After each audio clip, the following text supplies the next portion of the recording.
Hi, I'm Anuj. I'm a mother of an 8-year-old kid, and I have been in touch with Arohi for past 7 years, I think. So it was a time when we were exploring options for my son in the field of education, and we stumbled upon Arohi through the program of Jagriti. And since I was a new mom and we were the first-time parents, we wanted to explore what unparenting is. Though my son was very young, I was thoroughly involved in day-to-day activities of Arohi, may it be the hobby clubs or some intense discussions and studies together or group discussions.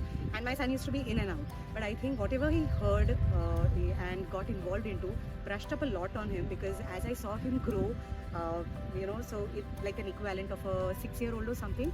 We saw that his thought process was becoming more independent, and he was at a stage where he said that he doesn't want to go to a conventional school, though his friends were going. And we thought that let the child lead, and we really explored that. We spent a time traveling together as a family.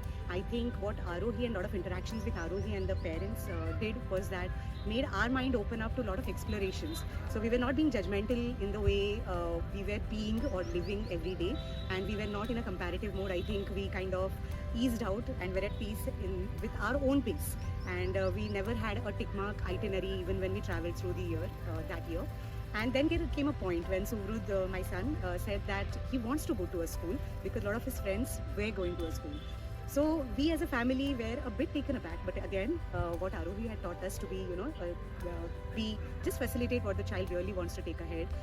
We took him to a number of schools, and I think this is another thing which we realized is that during our interactions with the schools and the facilitators there, Suvrud was playing an equal part, being on the table, asking them questions.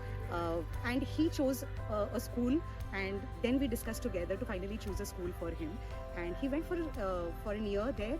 And today, as he's 8 years old, we are again at a point where he has said that he doesn't really want to continue with a conventional school because he feels it's too hardbound and it's not giving him enough space to explore the things that he really wants to explore and spend more time at. So we are again back to exploring an unschooling and child-led learning journey.